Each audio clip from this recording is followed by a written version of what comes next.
Today, we will take a look into the French Revolution that occurred in the 1790s. The French Revolution was caused by the rise of the exploited people in France, when power and wealth were excessively concentrated on the king and aristocrats, in attempts to incorporate democracy and overthrow the current political parties and abolish the social division.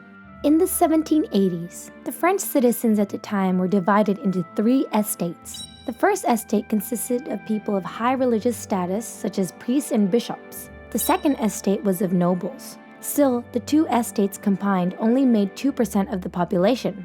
The estate with the most population was that of the third estate citizens. Moreover, the first and second estates had a privileged treatment of pension payment and tax exemption, and only the commoners of the third estate were forced to live a difficult life subject to heavy taxes. Furthermore, there was a political system called absolute monarchy, where the king held most power. However, although the king owned only 1/5 of the land and was not the most powerful person, he also had strong power as those in first and second estates and lived a luxurious life through the money exploited from the commoners. In addition to the situation of the estates in France, the economy was going downhill due to continuous wars. To make things worse, it was the aristocrats with extraordinary power, called court nobility, consisting of about 4,000 families who embezzled large amounts of money from the country and took it for granted. They took most of the national budget into their own spendings. Meanwhile, when the American Revolutionary War broke out, a large amount of support money was sent to the United States for a diplomatic aim. However, this decision was the final blow, and France's finances were completely stalled. France's budget deficit was 4.5 billion livres, which is approximately 54 trillion current Japanese yen. Still, the privileged classes were not taxed, and only the commoners were further distressed. Whilst all this, the King of France at that time, Louis XVI, made a move. He issued a statement to impose taxes also on the first and second estates. However, the first and second estates who wanted to protect their privileges strongly opposed this and demanded the holding of an Estates General. The Estates General was a tripartite, policy-making meeting held by a three-part group of different statuses. This Estates General was held only at the request of the king and was held for the first time in 174 years. However, the meeting did not proceed as expected. This was because of the adoption of the identification voting law, where only one vote could be cast for each of the three estates, and the third estate absolutely lost in terms of the number of votes. A month had passed without any progress due to the controversy over this system flaw. Frustrated at the situation, the Third Estate stopped relying on the Estates General and launched the National Assembly. They declared, "The National Assembly is not under the control of the king, and the decisions of the National Assembly cannot be overturned by the king." Many people of the First Estate agreed with this trend and pushed forward along. However, in response to this, the king used soldiers to pan the rally and announced that the Estates General will be held again. At the next Estates General, the king appeared surrounded by guards and declared that a bill not approved by the king is completely invalid. No tax was levied on the privileged classes, and the Estates General was forced to end. When the king left the room, the National Assembly was ordered to disband, thus taking the move of a front-headed confrontation. In this way, on July 14, 1789, the commoners who had been suffering for a long time made an attack on Bastille Prison. The prison's security was tight, and many weapons and ammunition were preserved. Their goal was to rob such weapons for a rebellion. When the commoners won the victory in this attack, they caused rebellions in various places and won such battles one after another. Meanwhile, the king finally attended the National Assembly, officially acknowledging its existence, and a settlement was reached. Later, the court aristocrats who commanded the army were executed by the crowd, leaving many asylum seekers within the aristocrats. Then, a part of the tax on the Third Estate was abolished, and the Lord's jurisdiction, which allowed the aristocrats to freely file trials and imprison the Third Estates as they liked, was also abolished.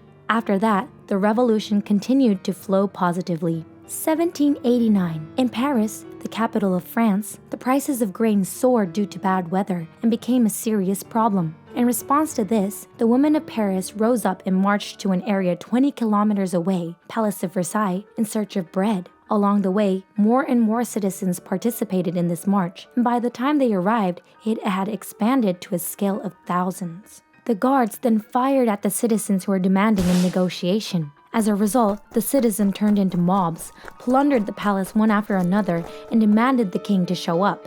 In response to this, the king and his family decided to relocate to Paris to suppress the riots, and the power of the National Assembly, which took the king hostage, became national. Then, in 1790, finally, the social division had been abolished, and the privileged classes disappeared. While the aristocrats went into exile abroad one after another, the king in Paris himself tried to go into exile, but was found by a farmer, and thus his plan ended in a failure. Rumors of the failure of the king's escape spread quickly, and the trust in the king completely broke down. The National Assembly then stipulated the first constitution in French history, called the French Constitution of 1791. This marked the transition from an absolute monarchy to a constitutional monarchy with the Declaration of Human Rights. This allowed the king's existence to continue, but his power was severely restricted by the Constitution. Furthermore, when the new election system was introduced, the National Assembly was dissolved. Soon after, a faction called the Girondins emerged as a successor of the National Assembly. This was a faction opposed to the constitutional monarchy that called for more democratization and for the elimination of the king. However, in response to this, Austria and Prussia, fearing that this idea will flow into and spread to their own country, rebelled. Eventually, their armies went into France, and the war between the Girondins and neighboring countries broke out. However, when it was discovered that it was Queen Marie Antoinette of France who had been manipulating Austria behind the scenes at this time, the angry people attacked the palace where the French royal family was located. A battle killing more than 1,000 people in both armies occurred. Meanwhile, France continued to lose to Austria. However, when it miraculously won one victory, the morale of the people arose, and in response, the French parliament officially decided to abolish the royal government. The establishment of the Republic was declared, the king disappeared, and the national-dominated political system was established. With this, the goals of the Girondins were achieved. However, a new faction called the Jacobins emerged. They lived under the poorest conditions even amongst all commoners and had a strong grudge against the king. They believed that the king was absolutely evil, and even though he had lost power, they thought that as long as the king was alive, the royal government would possibly revive. Thus, they strongly desired for the execution of Louis XVI. However, the Girondins opposed the king's execution because they believed that Louis XVI was still useful in diplomacy. As a result of such discussions, it was decided to vote on Louis XVI's treatment. As a result of the vote, the Jacobins won by a small margin, and Louis XVI was executed by the guillotine on January 21, 1793.